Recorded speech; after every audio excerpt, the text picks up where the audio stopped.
following me for a second, all right? So, let's say, stop fucking around for a second. Pull back away. In case we drop them, we don't have to drop them on you. Now we have 2 injuries. The weights that you need. Let me hear check red, check green, check standby. Check red. Check green.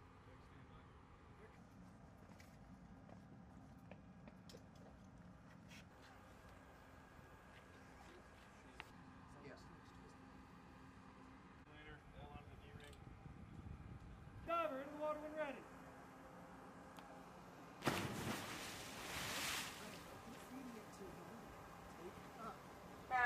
Yes. Okay, green, alright. Connect your body line. Doing water checks, check each other for leaks.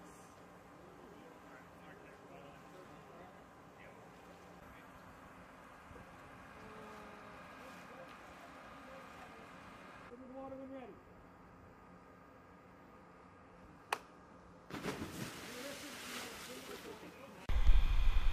You got it.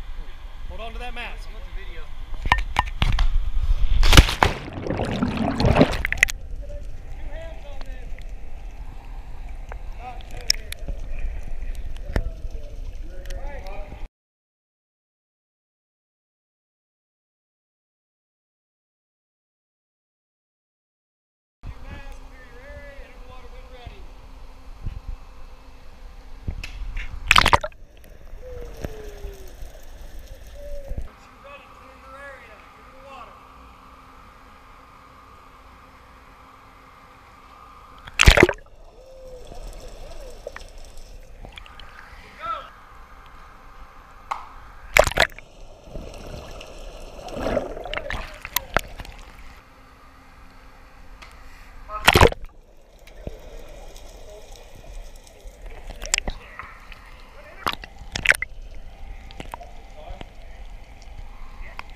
Sept.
Grab him by those shoulder harnesses.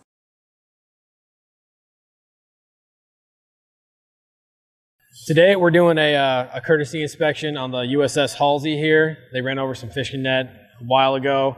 Previous divers in mainland Japan cleared it. We're just making sure that they got everything and they didn't run over anything else on their transit over to Okinawa. So it benefits the Marines and all the divers in general. It gets us back into, for the Navy divers, gets us back into doing tag outs and working with ships again. For the Marine Corps divers, it gets them underneath ships so they can see what's actually going on the bottom. That way if they run into anything out in actual doing operations, they're familiar with something already and it's not new to them. So for today's diving evolution, we got here, the Navy divers went on board and hung tags for this job to make sure all the diving was safe going underneath the ship.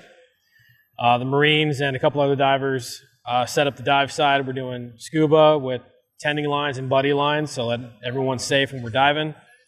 We're doing a running gear inspection. So we start at the aft of the ship. We look at the rudders, the propellers, the actual hub of the propeller, and all the shaft all the way up into the stern tube. So that way the Marines get familiar with it, and my divers get a good revisit for what they did in previous commands. So it benefits the ship, and it benefits all the divers going out today. This is not my first time leading this. I spent 4 years in San Diego at a ship's husbandry locker, and we did this all the time. I was deployed in the Middle East with the soup over there right now, Indy 1 Crampton, and we did a very similar job on a PC boat that had a lot of net wrapped up in that. So this is definitely not new for me. So it helps us both be more lethal by going into a contaminated environment or a contested environment, one that we're not familiar with, and it makes these guys and all of us in general uncomfortable. We don't normally do this type of work here in Okinawa, so when we get tossed a job like this or something similar, something that we don't normally do, it brings us back to our basic training and everything that we're supposed to know. So it brings us outside of our box. So when these guys actually get put into a different situation operationally that they're not familiar with, we've already put them in a different situation so that they can overcome that easier. Training like this helps us become more lethal. It puts the guys in an uncomfortable situation that they're not used to, and it forces them to adapt to the situation itself and to get the job done with whatever means that they have. We have plenty of resources here to use so they can figure out what they need for resources now instead of trying to figure it out operationally while they're out doing a mission.